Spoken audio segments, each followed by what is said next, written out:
I also want to break down this scene for you, which I have created for my mountain cliff collection, which you can also find in the Blender store. The scene consists out of 5 parts. One are the cliffs.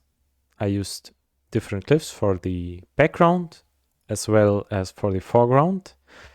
The second one are the vegetation, which is basically scattered on top of these cliffs. Third is the terrain. I use the base terrain for the background to have a good base to place the cliff scans on top of it to add more detail. Of course, also with the scattered vegetation. The fourth part would be the lake.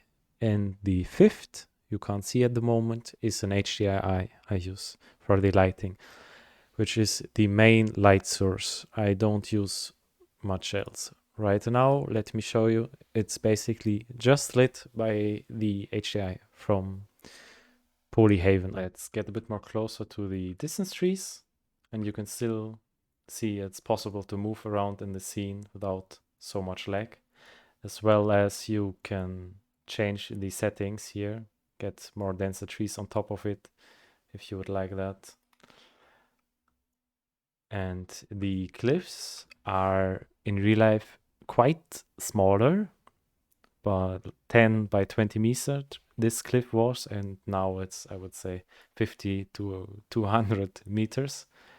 And what makes it not stick out or be out of place are the vegetation scattered on top of it. It gives them back the scale. So jumping back to the camera positions. So what I've done is I took this cliff and scattered the distance tree biome on top of it. I did the same with all the other cliffs you can see here as well as with the base terrain.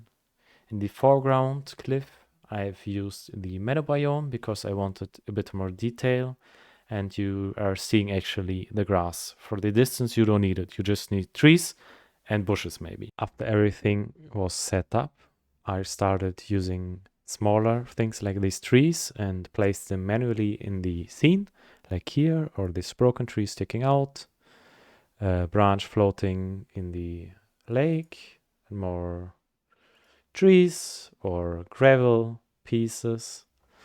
And after I was happy with this, I started looking into the lighting, which I'm using the Easy HDRI add-on, which is free. You can download it on GitHub.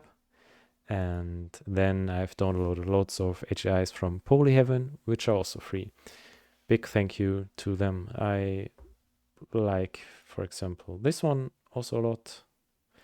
I tend to reduce sky strengths a lot if they don't have a clear sun source, and then increase the sun strength. And then you have sun again. This also works with different HIs, of course, and then you can also change the angle of the light. That's how I created this scene.